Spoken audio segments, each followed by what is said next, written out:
Hello and welcome once again to the last episode of season 2 of Just for Farmers. I'm still with Paul Harris. Hi, Paul. Hello, good morning, good afternoon, good evening, wherever you are. Kumbaya. That's all I got to say to that. Kumbaya. 2 years. I still haven't managed to get a good comeback on him for that. Paul, today we've got a fascinating guest. We've been trying hard all season to get far more women onto the podcast. And when I asked around in my local area, like, who knows an inspiring woman in the farming agri sector who would be willing to do an interview, 2 or 3 people suggested Keeley. Now, Keeley, your surname, Reading, how do you like it pronounced? Reading is in the place. Keeley Reading. Keeley, rather than me waffling about stuff and probably misquote you, tell us a little bit about yourself, your background, and why farming. So I'm obviously Keeley Reading, but I'm actually known as the Farming Mother. So if anybody quotes me, they will quote the Farming Mother rather than my name, which is good. It means that my branding's working and I'm getting out there and people are recognizing what I do. I don't come from a farming background. I was one of these women that wouldn't go to the shop until I'd completely done my hair, makeup, and looked perfect before I'd even walk a couple of doors down to the shop. Like Paul, then, yeah. Like me, yes, I have that challenge, Keeley, with my hair. And I had this fascination of being outdoors. We used to live up north and we was in the Lake District a lot. And I had 2 boys at the time who were very much outdoorsy children. And I did the whole thing of dreaming of getting a horse, got a horse, decided to buy land, bought land, and then decided we have all this space. Let's get some chickens, as you do, as the first step. Yeah. Along came the chickens, which then went from a few chickens to quite a few chickens. Then it was, let's get some lambs and bottle feed them. This will be fun. Nice education for the children. And from then things spiraled. I became a bit of an obsessed farmer. I self-taught myself everything. Started to work with quite a lot of charities and organizations because I wanted to work with rare breeds and understand why there was commercial and why there was the rare breeds and why things worked and how they worked differently. Wow. And things spiraled. We obviously then went from a handful of chickens to quite a lot of chickens, quite a lot of sheep, goats. I started working with rare breed pigs and I became this evolved farmer that had self-taught herself, and it was just like, what's she coming home with next? I'd go for a piglet and come back with 6 sheep and a piglet and maybe a full-size pig, and started traveling the country and started to get the keys hidden to my trailer so I couldn't go anywhere else. And it just evolved. I got the bug, and people who knew me growing up was a bit like, how did this happen? And it was the fact of being outdoors and the community that comes with farming. So there is a lot of, we've obviously just been discussing off air about the generation of the men in agriculture, and that's how it is, and the generations. But there's this whole community behind farming of women, of wives, mothers, grandmothers, this whole picturesque thing of collecting your eggs from the farm, coming in, doing the baking, looking after the lambs and doing all this kind of thing. The women are the powerhouses behind farming, I can tell you. They are not the ones sat in the tractor ploughing the fields. They're the ones feeding the chickens, doing the husbandry, doing the vet checks, making stuff with the eggs, as well as doing all the jobs while looking after the children. And it was this that I fell in love with, of this lifestyle of getting the kids involved, getting outdoors, not being on devices. And for my own mental health, it was one of the saving graces that got me outside and got me through some tough times. The Farming Mother evolved from, the initial quote was getting it done with mud and tantrums, which that's exactly what it was. I had a 3-year-old and a 5-year-old that was constantly in mud in North Yorkshire with 6-foot snowdrifts, literally as feral as they come. I call my children the feral farm kids, because as much as they love being connected with the outside world and devices and everything else, give them mud, rubbish, poo, animals, they are in their element. Scaling hay bales and being outside, and yeah, I've got quite a few pictures of the kids in the wellies stuck in mud, and Wonderful. myself, especially when we had the pigs. Pigs are notorious for just trashing everything. And yeah, So what I'm hearing here is that chickens are to blame. Yeah, chicken started it. Right. And then it just grew and grew. Until we now have alpacas, goats, sheep, chickens, ducks, horses. And yeah, I went from being begged by my eldest one to get him 2 pigs, to that within a couple of months we had 4 breeding sows, a boar, and we was breeding 50 odd piglets at a time. Wow. All from the lady that didn't know anything about pigs. I was taught by the Oxford Standard Black charity, which have some amazing directors that founded the charity, that literally was my holy grail Bible that I asked every question going and learned from. But yeah, it's fun. It's an evolving journey. And I'm now obviously not up north. I'm down in Cornwall, which is such milder weather. It's brilliant. Summer up north is like winter down here. So I can actually go out without looking like I'm an Eskimo in layers and layers of clothes. But yeah, that's a little bit about me, from not being able to go to the shop without fully doing my makeup and my hair, to I am quite a lot of the time either in mud or crap. Wonderful. I love some of the things you said then, Keeley. I thought when you said the quote, getting it done with mud and tantrums, and you were referring to children. It's not just kids either. I don't think it's just children. Is what I thought. Is that epic tantrums have been from myself, and you do have many a times where you question your life choices. Yeah, but also just in the industry, I think a lot of farmers listening could relate to how do I get things done with the mud and tantrums from the staff, from the people working on the farm. So that just applies to the children. So what are you doing now? What is it? Is it a working farm? Is it a school? What is it that you run? So we're a mixture. We are a working farm, as in I breed my stock. We have closed down the meat production side of it. We used to breed obviously the pork, and I had the farm shop selling that and things. But we focus on now breeding the animals and training them to work with animal therapy. Right. So obviously when we do overproduce stock, I do then sell them on.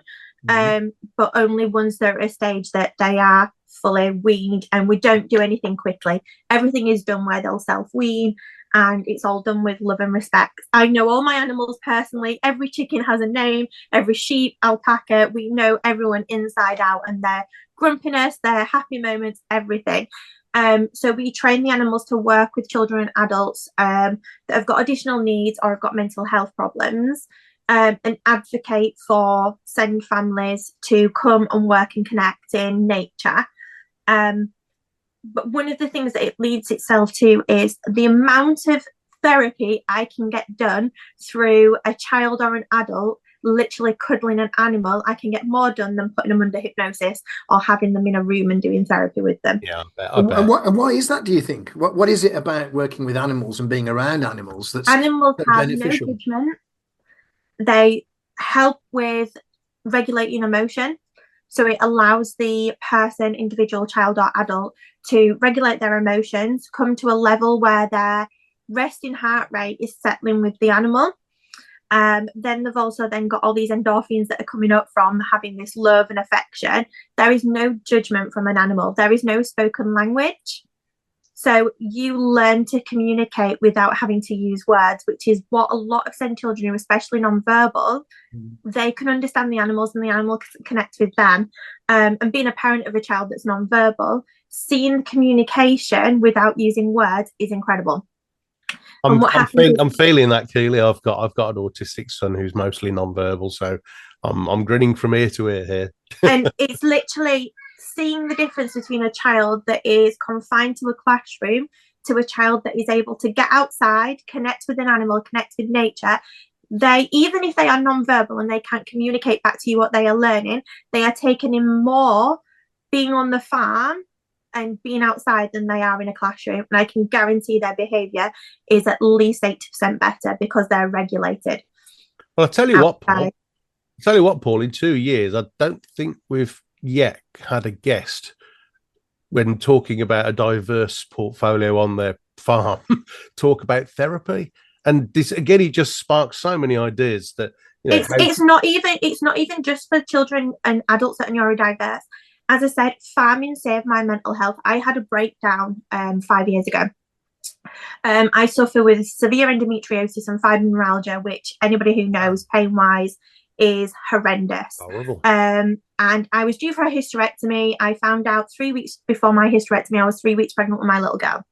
I'd gone from running the farm shop, running the farm, doing all these things that I was pretty much bedridden and in and out of hospital. Won't go into the history of women's problems and all these things, but by the time I had her, I was suffering with severe depression, postnatal depression. I'd had a major hemorrhage. My mental health was at rock bottom, and it got to the point that because none of my family was agricultural and didn't understand farming, no one would come and look after my animals.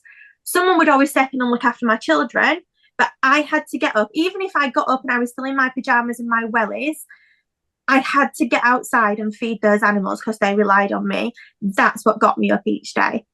So even on those darkest moments, I had to be out first thing and feed those animals, and I had to do them before I went to bed, which meant that I stood there under the moonlight, standing there going, thank you for getting me through the day.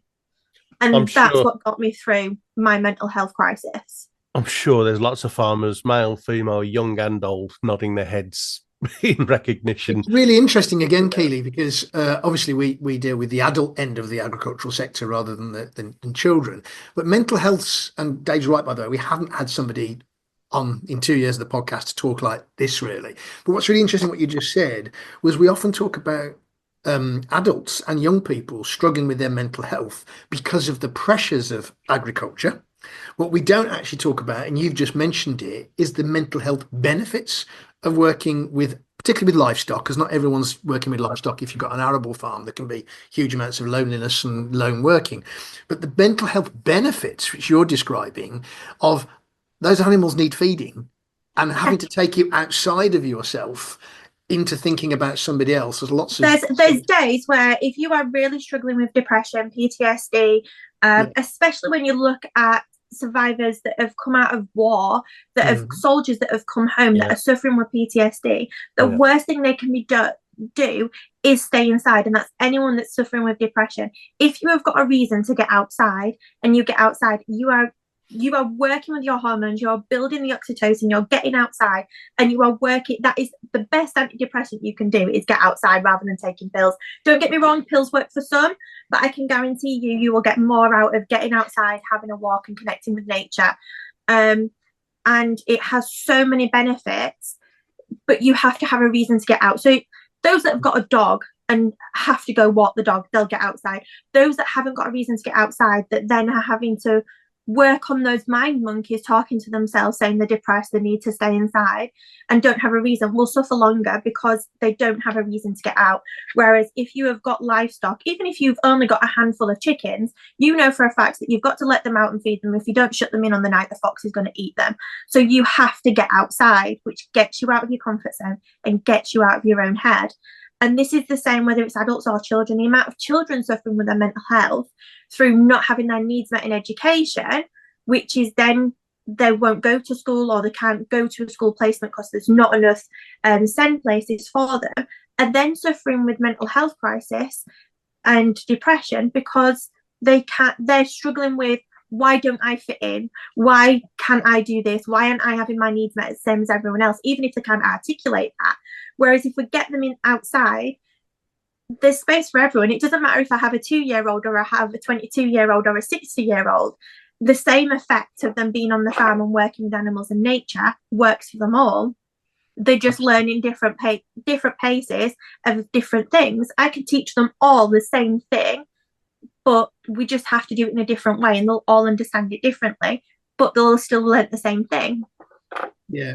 So let me ask you a question about yourself and women in farming. It's a two-pronged question. The first one is, what are the benefits of being a woman in the farming industry? What are the sacrifices that women have to make in the farming industry? And how does the perspective change from between men and women, do you think, in the industry? It is hard work being a woman in farming. I am the only farmer. There's me and the children. trying to juggle family life, getting the kids out, especially if you've got one poorly and you're still having to go out and do the jobs, as well as school runs or home educating. It is hard. It's not just get up, have a shower, get your breakfast, go outside on the farm. As a mother in farming, you have so many other responsibilities, but you also have those same responsibilities for the animals as well. So it's juggling it. Don't get me wrong. Some days you sit there thinking, how the hell have I got through the day? Because you can guarantee if everything's going peak tongue in the house, it is definitely going peak tongue outside, and everything comes at once. And I think that's one of the things a lot of people, when it comes, and I've had this quite recently actually, when it comes to farming, they expect it to be a generational farm. It's the bloke that farms, it's being passed down, always been in farming. And I've had it where people have come and gone, oh, can I speak to the farmer? I'm like, you're looking at her. And I do quite a lot of posts that I say farm her, because it isn't just the blokes that are farming. So even if it's a full farm with thousands and thousands of acres, it could be the woman that's had it passed down. She's took on from her father, or she's took the land and started it herself. What is the difference between it being a bloke or a woman? There is nothing, but because of the judgment of how farming is, it is seen that the blokes farm and the woman is the one that sits there with the eggs, baking the stuff around the Aga and keeping the bottle-fed lambs warm inside while taking care of the children. When actual fact, the women are doing more work than the men on the farm, even if it is a family business. They're the ones that are chasing the chickens, doing the husbandry, keeping up with the vet reports, the accounts, looking after the children, actually probably, making all the food and remembering to put it in the slow cooker or making the roast. 9 times out of 10, the husband's in the tractor, out in the field, ploughing the field or cutting the hay. You can guarantee he might be cutting the hay, but her and the kids are getting all the bales out of the field and putting them on the trailer to bring them down and doing all the hard graft, which is what I see quite a lot. It's the farmer does all the hard graft. Yeah, usually in the tractor sat down, and the woman's doing the hard graft running around. Although I don't understand how I don't lose weight with the amount of work that I do. It must be the sheer amount of cake that I eat on top to counterbalance it. But we don't want to blow away in the wind, do we? So if that's the perspectives and the sacrifices, what are some of the genuine benefits, do you think, of us having more women in farming? I think it's the compassion. So the compassion and the empathy that we have for the nature, for the animals, for everything else. We don't go out there full on like, right, let's just do this. We think it through in the thought process, which means it's more sustainable. So although when it does come to animals, I am a bit impulsive. If I'm like, I want a cow, I'm off to go get a cow that day. But I am bad. But we think things through, and we can juggle and manage situations in a calm and collective way. We're used to it, especially if you're a parent. You're used to juggling all these plates that we can think things through and deal with a crisis. We might have a meltdown after the crisis, but when we're in that moment, we can crack on and get it done. Yeah. But I think one of the hardest things is having that perspective that when you are going into communities, into even into feed stores and things like that, I've had quite a lot of it that it is judgmental, that you're going in and you're the one asking for information. You're saying, right, okay, can you tell me this about this? And they're a bit like, oh, should we send it over to so-and-so or call? And you're a bit like, well, no, it's me making the decision. For instance, I had someone turn up with a digger for the new drive that was putting down, and he couldn't turn the trailer around. Number one rookie error. Couldn't turn the trailer around. So what he wanted to do was take the digger off and push the trailer around rather than reverse it. I was a bit like, we can either unhitch it and turn it by hand. I said, I can spin it round for you. Oh, no. Is there a bloke here that can help me? I'm like, I can move a trailer. What? I've picked animals up from up and down the country. I said, I can move a trailer. So yeah, that was a bit patronising. And same when I ordered some concrete. There was a bit like, oh, what do you want? I said, well, I've never ordered concrete. What's the difference in it? And there was a bit like, oh, well, do you want to go away and ask someone? I'm a bit like, it's fine. I'll go and do my research and phone you back. And it is that they just think that you should be the woman stood in the kitchen and not be doing anything. Where in actual fact is, I've ran water pipes, I've done electrics, I've done fencing, I can build a stock fencing and a pen up and make pig arcs. I can do anything. Yeah, a lot of it comes from YouTube and self-taught, but I learn and I implement and I get better each time I do it. So a couple of questions on this, Keeley. So first one is, how do you deal with that? Because again, if there's any females listening, they will definitely empathise with you in terms of some of that reaction. So how do you deal with it is the first question. And the second question is, do you think it's changing? Do you think some of those attitudes are changing?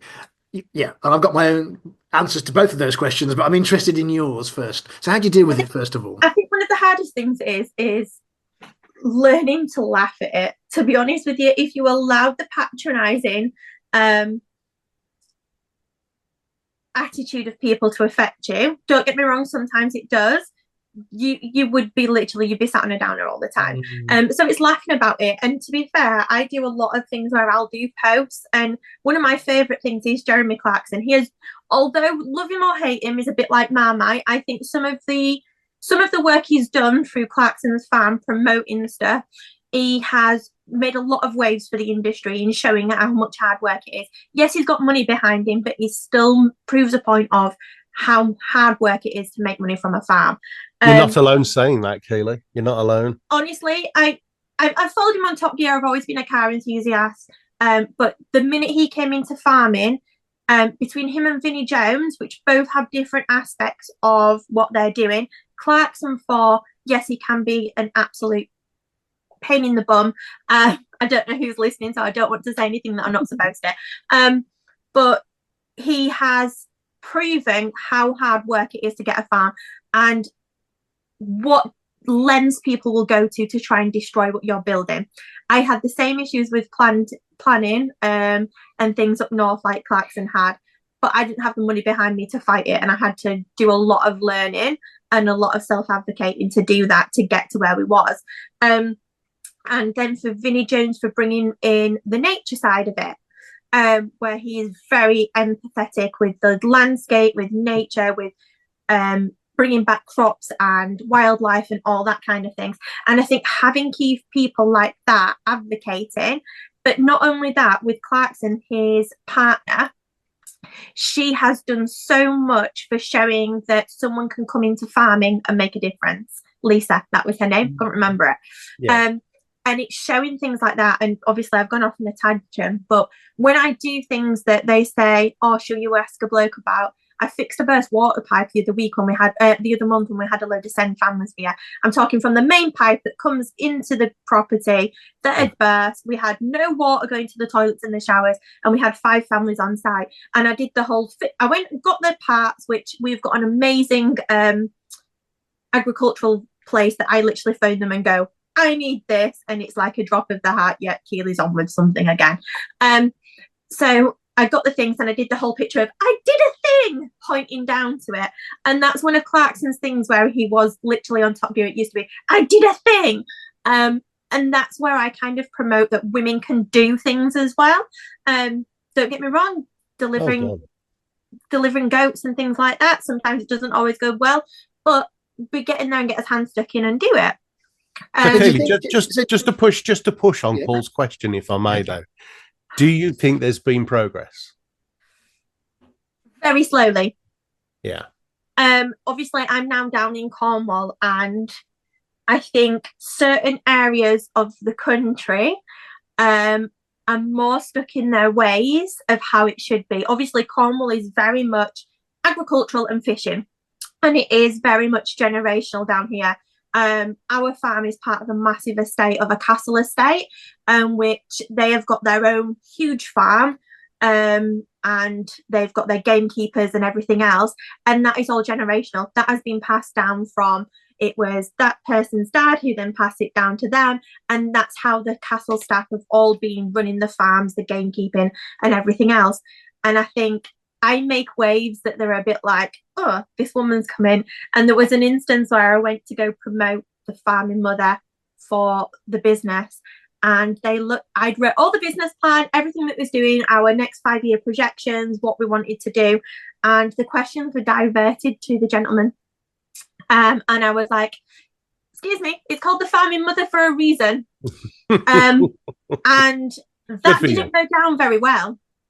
I was seen as being a little bit shouty, a little bit in the face, and it was a little bit like, well, no, I've worked hard to build what I've got and how I've done it, and it is called the Farming Mother for a reason. If it was a bloke, it'd be the Farming Father. So, and it is trying to, and it's the same with farming and with children with additional needs. There is very much that stigma of, let's just stay quiet and just go on because people are going to judge, people are going to say things. And it's like, let's just give a big 2 fingers up to that and stand up and be counted and show that women can farm and women can do it just as good as the men, if not sometimes better in certain things.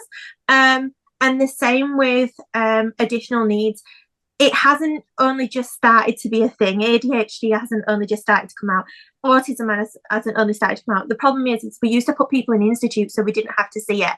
And that is the difference. And I had a run-in with a gentleman at my gate, actually, who was passing comment about those people. We never had them in my day. And I was like, hang on a minute. My daughter's got additional needs. She's got autism, ADHD, sensory processing, non-verbal. These people, these children with these needs have always been around. It's just you haven't opened your eyes to acknowledge it. And you're now having to be met with it because there is a movement. We are making waves in advocating for these families. And it's the same in farming, advocating that women can do it as well. Women can take on leases of farms. Women can plant the seeds and the crops. It doesn't have to be the man, and it should be that we're getting the attention.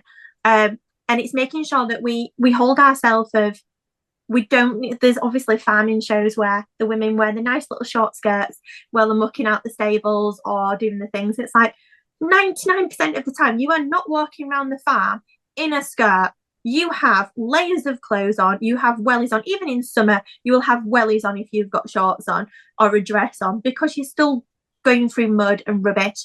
And it's showing it that we don't have to be that pretty little wife with the apron on or the little short skirt to get the attention. We can do it just as much as the men. You don't see the men walking around in skirts, do you?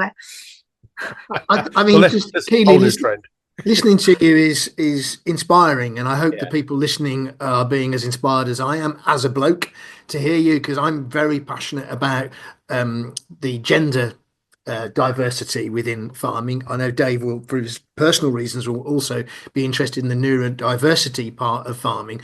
And it's such a missed opportunity, because, you know, when one of the biggest challenges agriculture has at the moment is finding people to work in the industry. And do you not think that's from how it's advertised? Absolutely. So a lot of jobs within farming, within gamekeeping, with anything to do with agricultural, is they are not advertised as an office job would be, or as a shop worker's job would be, because the simple fact is there's still minimum wage. I would much rather be in a field working with animals for the same amount of money as stacking a shelf in Tesco, Asda, whatever supermarket. But it's not advertised in the same way. It's like my eldest one's been looking at gamekeeping, and it's like there's no jobs advertised. He's only 13. He's thinking ahead. And he's like, but the jobs are advertised. I was like, well, no, because it's generational. It's passed down. You've got to get your way in there through word of mouth. And it's like, but we're not going to bring people through the door for the generations to keep these sustainable farms going if we are not advertising and talking and training other people up. We don't have to keep it as this linked like community. Why aren't we promoting the young farmers associations in school? Why aren't we getting children from schools onto farms?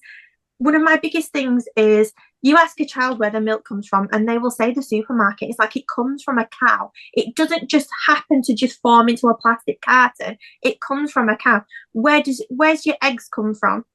Well, I got them from Tesco or Asda or Sainsbury's or Waitrose, wherever you shop.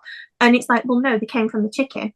And it's just allowing them. One of the fascinations that the children and the adults I work with is telling them how to figure out the colour of the egg, which chicken it came from the colours of the cheek. It blows their mind. And it's like, why are they not learning these things as much as they're learning their ABC? Just to encourage you, just to encourage you, as somebody that works across the industry, there is definitely signs, and I'm going to ask you another question about generations in a second. There's definitely signs that this is starting to shift. We're miles behind, as you say. I would agree with you. But I mean, just to be encouraging for those listening, there are farmers, there are also retailers that are recognise this and are starting to do initiatives encouraging their farmers to get involved in the community, to get involved in schools, to do this part of education. It's all a bit after the horse has bolted. You know, we're now dealing with a labour shortage, but it is happening. What I'm curious about is, do you think how do we get, obviously we've got to educate children, but how do we deal with this um, resistance to females or people who are slightly different, taking apart the family generation thing, because there's lots of big farms as well that don't just rely on family labor. But how do we get over this? You know, what's your suggestion on what farmers can do to start looking and thinking and feeling different than they are at the moment? Yeah, how do we get them to look at women differently, look at people with neurodiversity differently? I think there's the initiative through the country stewardship that gives grants for you to allow to educate schools and things, which is an absolute nightmare to claim. So if you have anybody on here who can help me with my countryside stewardship, please send them my way. But it's using that funding because funds are so short. Schools are not paying to come and bring children on field trips. Because send children take more support to get them into places, it's one-to-one support and things, they don't take them on field trips. But you can guarantee if that is a special interest of a child that has got additional needs, especially autism, they will tell you more facts than you will ever know about that animal. And I can guarantee you now, especially with children with autism, if it is one of their special interests, they will be one of the most effective farm workers that you will ever have on your farm. They will do their due diligence, they will know everything inside and out, and they'll be able to tell you if that cow is not feeling how it should be, or the pig or the sheep or anything else. Pause there, Keeley, because this is a really important point that I want us to just slow down and allow people to hear, because the amount of times that I will say to people that people with neurodiversity often offer you so many benefits, particularly with livestock, where their attention to detail, their sometimes obsessive attention to detail, is often seen by others who don't understand that as, oh, this person's a bit difficult to manage because they just want to do it this particular way. But so how do we get people to see that neurodiversity positively as a positive attribute rather than something that's going to hold the farm back? Because it's using everyone's strengths, whether they're neurodiverse or not. I am definitely ADHD, and I have to have a routine. My animals are fed in a certain way, in a certain order. If I don't do it in that order, I then question myself for the next 2 hours if I have fed everyone. Everyone will have been fed, but it's the fact that because I haven't done it in that routine. But I am also that I can do 1,000,001 things that people are like, how do you even fit all that into a day? And I'm like, well, just because I have to do things and be out. And it's learning. And I have this, obviously, working with children and adults with additional needs. I have so many different aspects of people's needs to listen to. I might have a child that is trying to tell me every true fact about a goat, which some of them won't take in the fact that I'm actually the one that deals with the goat, and I might actually know something that's like true, but they haven't read it, so they don't take it on. But they will notice if something's not done, if something's not done right. But then you might have someone who has a complete phobia of going near their animals, but can tell you the weight of the feed and everything else that they need. And it's using people's aspects of their strengths to help drive things forward. So you might have someone who's really, really good at the computer side and they're applying for the grants because they understand all the aspects of, right, this is what you need to do this grant, and that's their hyper focus, and it's drawing on those strengths. You don't need someone who's neurotypical to run a farm. ADHD works perfectly because we can get 1,000,001 things done. Just pause there again, because again, you know, dealing with lots of farmers that we do and people listening, I often get calls from people, you need to come and help me with this person. They're really, really good at what they do. They do everything absolutely bang on, but I can't get them to do it faster. And I'm saying, look, is it about doing it right? And somebody who maybe wants to get it done absolutely right, but there's this obsession, yeah, but everybody else can do it faster. And sometimes someone gets then criticized for their obsessive nature in the way they do stuff. And it's getting the mindset of the farmer into exactly what you just said. So I'm just layering on top of it, really, to look at the benefits of somebody who is going to be like that and is going to be a bit obsessive, rather than, oh yeah, but they take a bit longer than Fred, who's a bit all over the place, but he gets the job done quicker. Sometimes it's looking for the positives, isn't it, in those aspects of. And I think there's a benefit to having both types of people on the farm. Those ones that are taking it steady will be the ones that have noticed something that's different on the farm. Exactly. Whereas when you are in a rush and say that you've got a million, it's summer when you're lambing and everything else, you have got those people that can plough through the jobs. But you do need that person who takes it step by step, ticking it off their list that they've got through it, that will notice something that's different. Yeah. Yes. They'll spot the mistakes, which could be vital in saving an animal's life, or that they've noticed when they've been driving down the road that every day they've driven down that road on the way to the farm. They've noticed that, hang on, one of those fence posts just in the right place. That could save you 4 hours chasing your sheep across a field. Whereas the person who's just literally running through the jobs and just getting them done won't have noticed that post is down. And they're going to be the one that's out on the quad or on foot chasing the sheep for the next 4 hours, because you can guarantee they'll definitely not be where they're supposed to be. And it's about educating people to use strengths and work to it, but also those that have got the additional needs, as in like ADHD or autism. It's allowing employers to help them find the tools that supports them to get through. So there's obviously a really good initiative at the moment called Access to Work, which obviously wasn't talked about enough, and now has been pushed out there, and now is overwhelmed. It takes about 20 weeks, a little bit like DLA, to even get your assessment, and then however many weeks to get it up and running, which is a government-backed funding which helps employers, or if people are self-employed, get the support in place to help you run your business. So if you're in paid employment, it'll help make reasonable adjustments. So whether if it's someone who does computer work and they need software that will process text for them, so that especially if they're like dyslexic, it'll do the grammar and things for them, or whether it's that they're out on the farm and they need some extra equipment for help them with mobility, it has the funding to do that. And it's not just for physical disabilities, it is for mental health and things as well. So it can give you support with doing your paperwork, which is really good for farmers. I know, especially me, I prefer to be outside than sat doing my accounts. And when it comes down to my VAT, massively important. When it comes down to my VAT, and it has to be every 3 months going in, I am the week before the VAT is due putting it in. And I used to be an accountant before I was farming, and I have no excuse. I should be doing it, but I hate it. I'd much prefer to be out in the field doing things. So it gives you support with things like that. I've got to interrupt. I don't want to interrupt you, but I've waffled too much, haven't I? No. I'm just looking at the clock and going, oh no, we haven't got long left, and I could listen to you for a week. You're absolutely inspiring. By way of bringing this to a head, if you can, as succinctly as possible, answer the following questions for me. What one thing would you change in farming? And what would be your best positive piece of advice to any young woman thinking of farming as an industry career?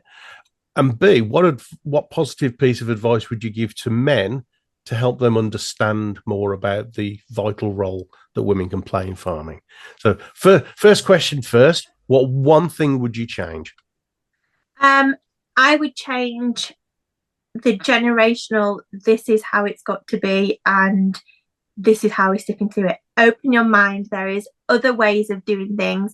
Other people have different skills to bring to farming, which can improve it and make it a more, how can I put this, appealing career for everyone.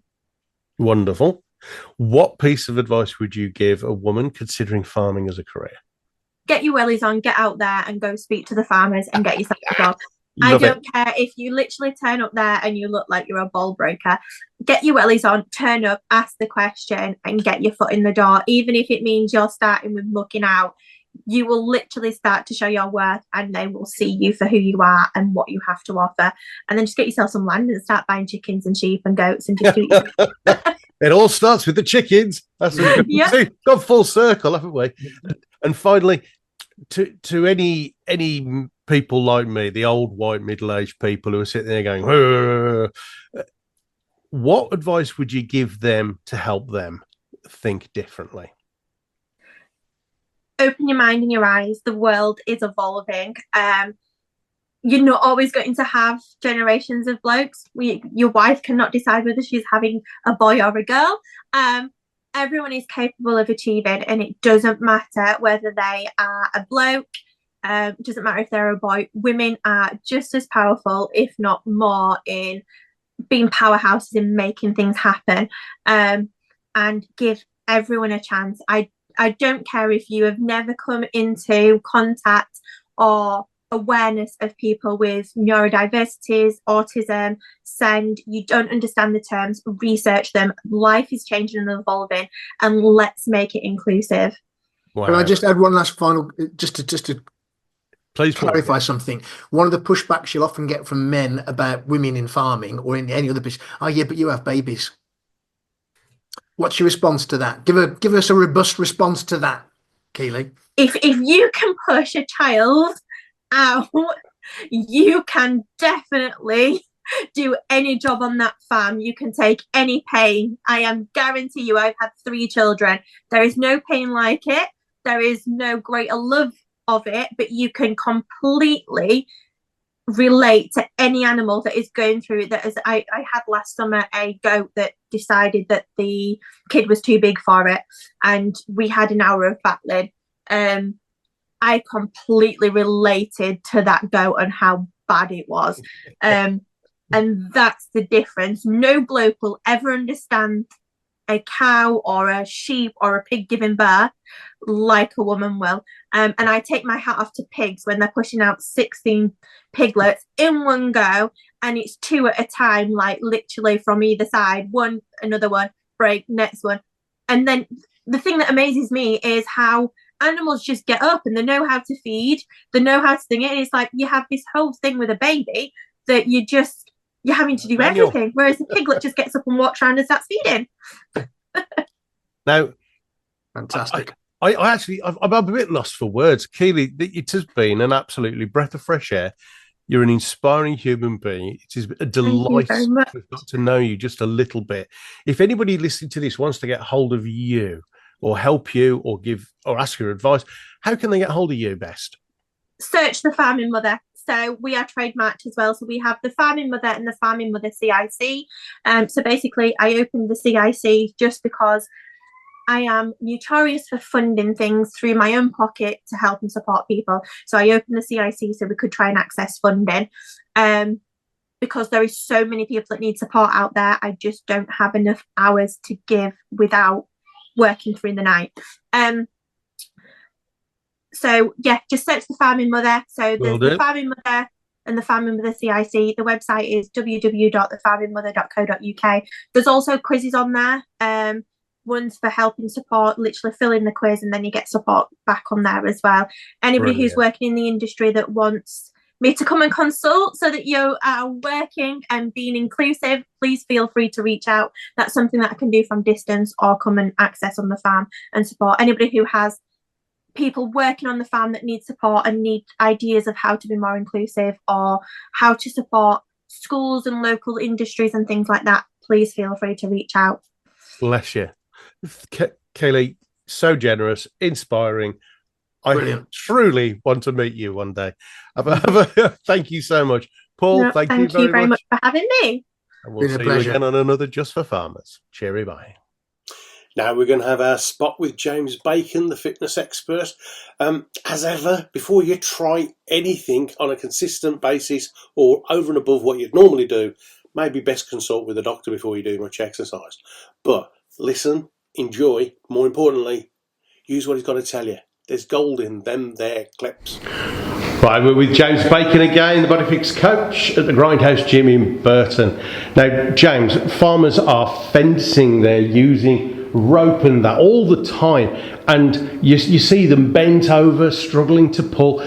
You've done this exercise with me today, and I have to say, it really opened my eyes. So show people how to, and just before you go, if I can, with ropes going. So there's a long rope, I'm guessing about 20 feet, maybe 10 meters, leading to what I can only call as a metal sled with some weights on it. So that said, James, and if you can explain it so that people listening to this can also get it. What's the scores on the doors there? All right, so when people start using ropes and they're pulling on them, what we're trying to see is that they use their arms a lot to do the movement, right? And they end up with a lot of back pain or shoulder pain.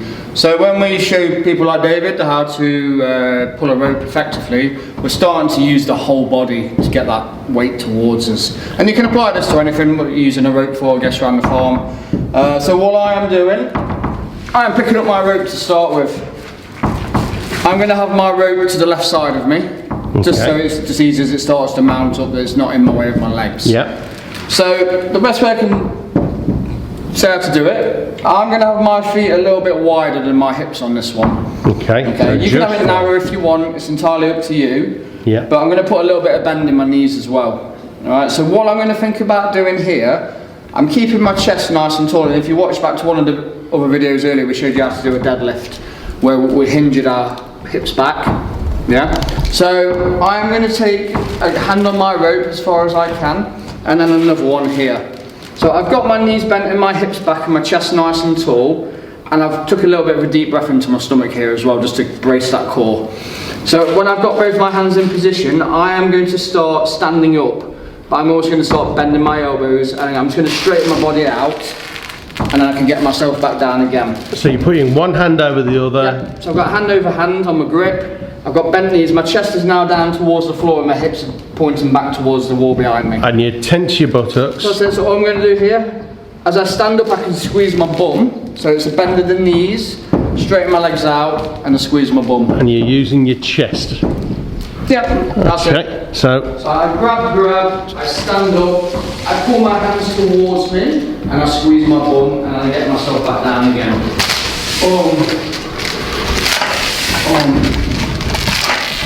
And it also, pretty much, becomes effortless now because I'm using my whole body mechanics rather than just my arms. Wonderful, James, and that is how to pull on something, or if you're pulling some fencing tight and you need to hold it, that is great advice. Thank you very much indeed. We're with James Bacon again from the BodyFix coach here in Burton-on-Trent at the Grindhouse Gym, converted cowshed, now gym for the unwieldy like myself.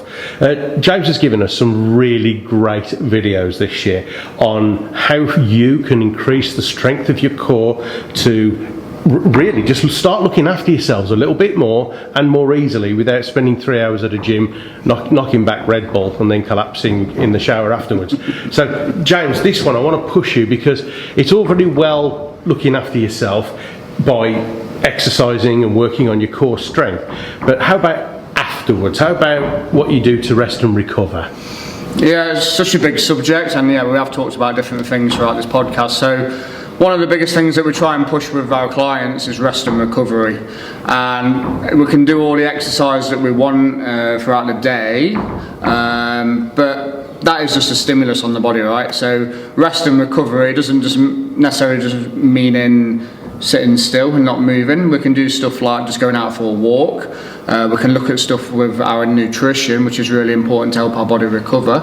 So that may be just getting a little bit more protein into your diet. I know a lot of people who are on a lot of carb-ridden diets, right, and eating lots and lots of carbs, pasta, rice, etc., potatoes, but they're not eating enough protein in the body to help them recover. So that's a really important aspect to get in, and maybe just switching off a little bit from your job for when you actually finish those shifts and spending a little bit of time with your family and not worrying about work so much, because that's just going to go towards reducing stress in your body.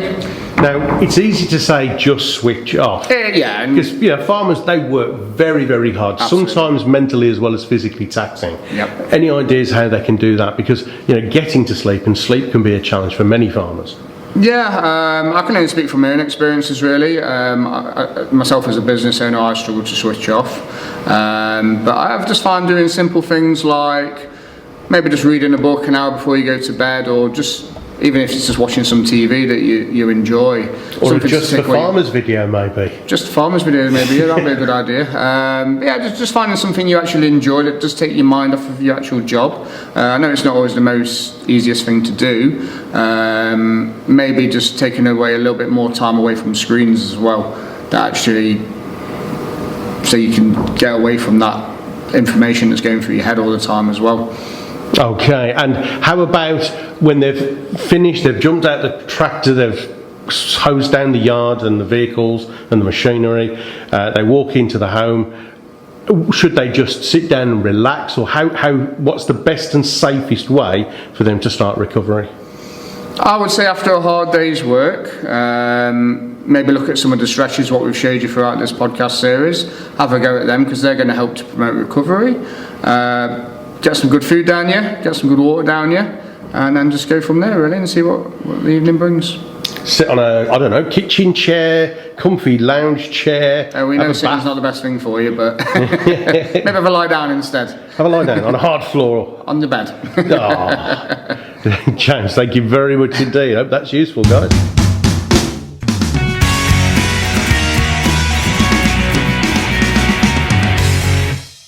Welcome to another drill down. In this one, we're going to talk about the importance of HR and contracts.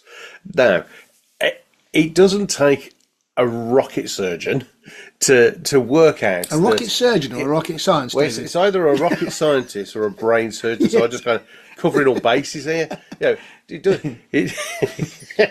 doesn't take a science farmer to work out that if you're on top of these things, life gets easier. And if you're not on top of these things, they can become a bit overwhelming and they can get on top of you very quickly. Paul, what have your experiences been, perhaps, to begin with, of best practice? Yeah, well, one of the best practices is not to ignore it, I think, or to think that you maybe need to know everything there is to know about HR, because employment legislation, certainly in the UK, and we're here in 2024, changes all the time. Governments change, policies change, and best practice is to make sure that you're on the right side of the law. Or I guess my best practice, the first best practice is a don't rather than a do. Right. Which is don't wing it. The amount of farmers that I meet that are winging it with HR, they're not entirely sure. They've got people who are self-employed, and should they really be self-employed or should they be employed? Do we need contracts of employment? Or I've shook his hand and we've agreed a rate, So those are the things. So the best practice is don't wing it, is get some advice. Well, let's get into that straight away and say, what, in your opinion, are the reasons why do farmers wing it? Because good question. I'm wincing now saying this because I know when it comes to my business, I love it, I'm passionate, I'm detail driven. When it comes to inland revenue, VAT, wages, tax forms, I will put that off to the nth degree or just get somebody to do it for me. And I know I put it off out of fear of getting it wrong because I'm not numerically high functioning that way. Sure. So what are your experience? Why do people put it off? I think for all the reasons you just said, Dave. I think there's two main reasons I see people putting it off. One is the reason you just explained. It's just too boring. I want to be out with my cows. I want to be out on my tractor, drilling or harvesting. I want to do anything other than sit in my office doing paperwork. That's the first reason people often do it. The second one is frequently in a family farm situation, I don't have to give a contract to my son or my daughter, do I? Or to my dad? He never had a contract. So we often have that situation where we think we don't need one because we're family, or we're a friend, or we're my uncle or an auntie. We don't need contracts between family, don't we? And I guess the third one is, you touched on it as well, is I just don't know what I don't know. Sometimes is it okay? You know, I'm assuming it's okay to have a handshake and I'll pay you that amount of money and we've agreed that's fine. The fact is, those three things: I don't want to do it, I don't think I need to do it, and I don't know how to do it. Those are the three things that often we come across. And the important thing for anyone listening or watching us today is you can't have any of those three things. By law. You have to have certain things, and you're actually breaking the law. It's rather like you wouldn't, well, some farmers may do, but you wouldn't deliberately break health and safety law. You wouldn't deliberately go out and pour effluent into the rivers if you know that's against the regulations. And yet often on the HR side, quite innocently, not deliberately, we will end up being on the wrong side of the law, which only really matters when things go wrong. I was going to say, we don't want to dwell on the negative, but what are some of the consequences of it going down that route? Yeah, so often, again, this does sound a bit dramatic, but let's talk the facts first, and then maybe talk about some solutions on how we can get around that. Yeah. But you know, not having an employment contract, it's against the law. A member of staff, whether they're a family member or not, should have an employment contract or statement of terms and conditions within 2 months of them starting. If you're not, you're actually breaking the law. Now, there are penalties. That's the consequences. There are penalties. From the HMRC perspective, if you've got the wrong tax status for somebody, so maybe you're paying them as a self-employed contractor, but actually they're working for you on pretty much a full-time basis. This is a very common one I come across in farming. The fines can be huge, can actually be quite devastating if you get discovered that you've not been paying the right national insurance for that person. So the person has to pay back all the tax that they should have paid. You have to pay extra tax and fines. So there are fines, there are stigma associated with it, there's reputational damage if you are found not to be handling the HR side effectively. So it can be quite serious. And unless I'm mistaken, there used to be this little loophole that if the farm hands and the workers on the farm were self-employed, they didn't need a contract.